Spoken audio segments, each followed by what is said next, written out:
Hey, my name is Ben. I'm out here at the scrap pile to show you guys a little bit of the furnace that we looked at last week, the one that had the explosions going on. I'll link to that up here on top so you can look at that, and also in the description. But there was really severe combustion happening when it would first light, and I was suspecting that there would be a hole in the heat exchanger. So in fact, we were absolutely correct. There's a big old crack right here. And that crack actually doesn't look too bad in the video right now. You can see it there. If I were to pull on this bottom here, it really flexes a lot. You can see how big it gets. The interesting thing, though, is that of these four chambers here, this one right here is the one that I was expecting to have the hole in it. So I think I'm going to pull this heat exchanger out for you guys so you can see what it looks like. But there's a big old crack in the heat exchanger already, so it was for sure a fatal situation.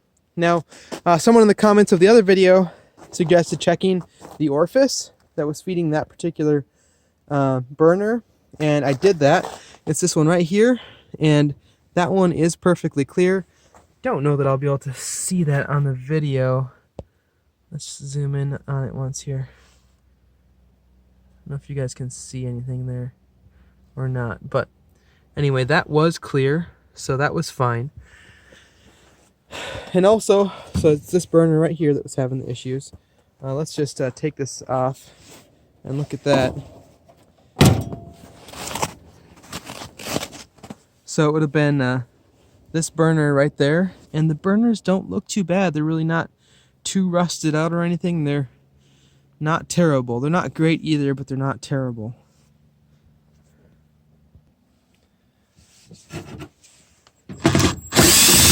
If you guys like these sorts of videos where we diagnose something and then take it apart and see what the problem is, let me know.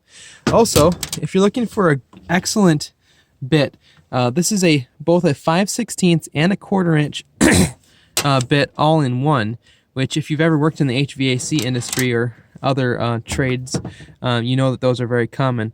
So you just pull this off here and it reverses to the two different sizes. So I'll link to one of those in the description if you're interested, and if you want to help out the channel just a little bit, you can check that out there. So yeah, thumbs up if you like this sort of video. So I'm going to get this top part of the heat exchanger, which is the primary heat exchanger, pulled out, and we'll see if we can find any other holes in it.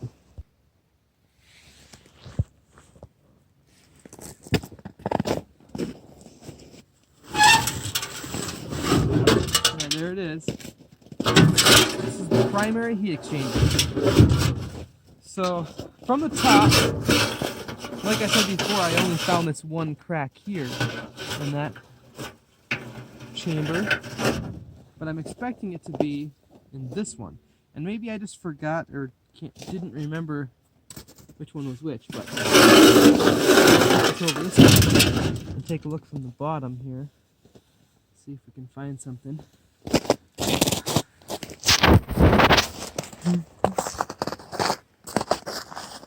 Huh. Okay, I actually found it. It's really hard to see. Kind of hard to see, I should say. Let's see if I can point it out. Let's get zoomed in here. All right, right down there, where that hole is, you can see the top part of it is open. And the other ones are closed on the other heat exchangers. I think this one's open a little bit as well here. Let me get a view from the other side. And there you can see where it's split out there a little bit on that top one, and also on that bottom one right there. And it makes sense that that would be pulling quite a bit of air into the heat exchanger, because the airflow is going up this way on that, and so those holes are kind of just open there, wanting to catch the air as it goes up. But it's so interesting to me that this other spot where you have this big old crack in the heat exchanger. Now I'm curious as to whether or not this crack could have developed from those explosions that were happening or not, but I'm surprised this was burning as clean as it was in that particular cylinder. Not cylinder, they call it that chamber of the heat exchanger. So there you have it. Actually, I just noticed on this chamber here, we also have a little bit of a crack starting right there. So it's like these were riveted together, or whatever you want to call those. They're kind of a weak point in the system. So I guess to finish this out, let's just talk through the primary and secondary heat exchangers. Obviously the burners are mounted here on top. The flames go into the heat exchanger. They make one trip out, back, where then all 4 of those chambers then come through to the front in what we call the collector box.